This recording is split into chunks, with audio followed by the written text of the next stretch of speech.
First up, one of the most sought-after actors in Britain. He became that when he played the brooding Darcy in Pride and Prejudice. Oh, I know how you feel. I know how you feel. Sex symbol, I know how he feels. It was a part which also brought in a dedicated female following, as you heard. His latest film is a moving and powerful account of a father and son relationship. Of course, I wanted him to be a doctor. Nice pension surgery nearer. Taken over my surgery, for that matter. Have you actually read the poem, Arthur? Of course, he hasn't read it. He's tried. Several times. Let's have a look, then. Ah, it's plastic. I'll take that from you, shall I, Dad? I'm going to the bar. We could have met.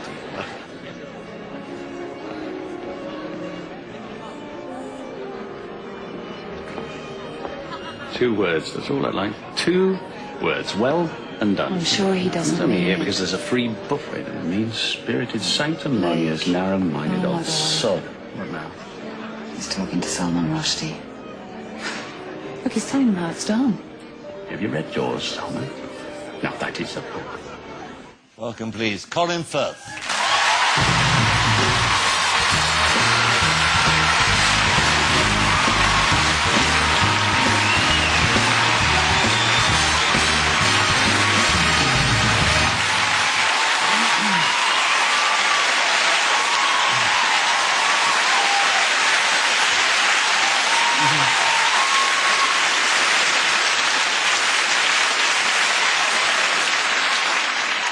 Shall we quit now while we're ahead of the game?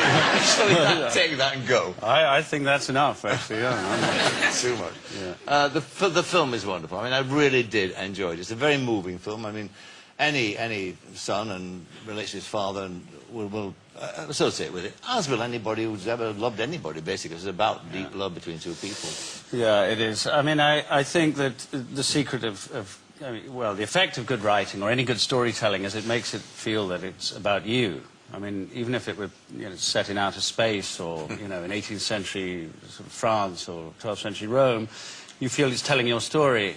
This is actually not one of those things. This is everybody's story. I mean, everybody's got a father or a father figure, and everybody is going to lose that person or already has lost that person.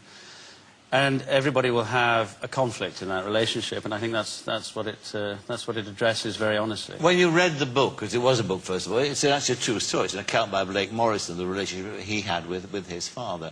Were you immediately taken by it? Did you immediately think in filmic terms? Did you think? No, I certainly did. I was taken by it, but I couldn't possibly think of it in filmic terms. It's a very personal, very interior series of impressions written by a man who very recently lost his father.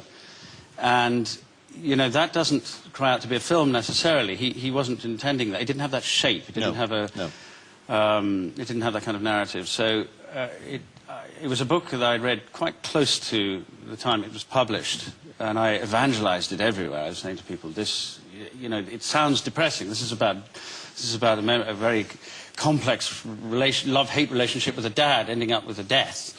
But you'll feel better for reading it. It's not an easy sell, but the idea of it being a film it sort of amazed me, actually, when they sent me a script. It took about 8 years to develop. Well, it's worked beautifully. I mean, it really does work as a narrative. It really works, and you sympathise, and yet are at the same time angry at times with both characters, both the principal characters. The father is very charismatic. He's a doctor. Well, yes, he is, and I think that his charisma is partly that what is the thorn in the side of his son, because while his father's being delightful and he's charming the room, the very self-conscious and hypersensitive 17-year-old's toes are curling. So you don't understand. He's not a charming, lovely man. He's a complete bastard, and he's humiliating. And what you just saw there in that clip is the sad fact that when you reach your mid-40s, that figure has a capacity to transport you back to being 17 again. Yes. You think you've achieved something. There he is getting an award. He's moved on in life. He's proved himself. He's a father himself. And then everything's in place until you walk through the door of your family home, and then some tone of voice transports you right back to being 17 again. Yeah. You play opposite the wonderful Jim Broadbent, who plays your father.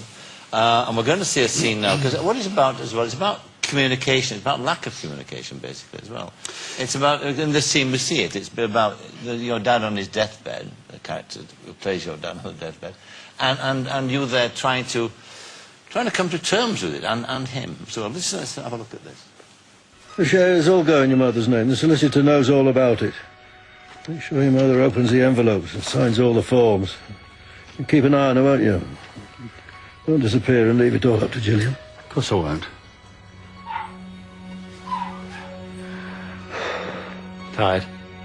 You're too true. Be good to talk at some point, wouldn't it? When you feel up to it. What about? Dunno. Past, I suppose. Family questions. Sometime, not today, though, eh? Okay. Not today.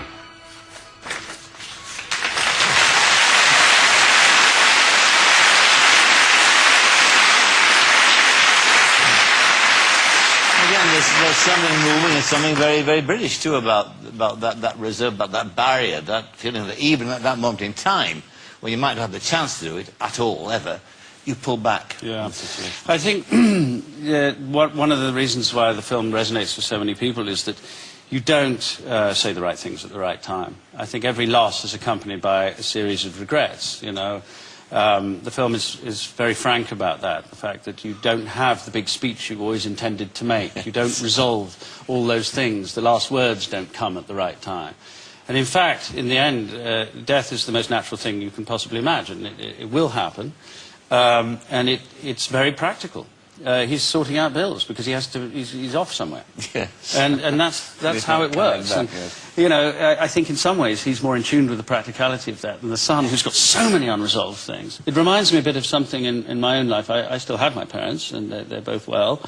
But I very recently, relatively recently, 7 years ago, saw my father lose his son. So I saw my father as a son, in the role of a son, losing his father.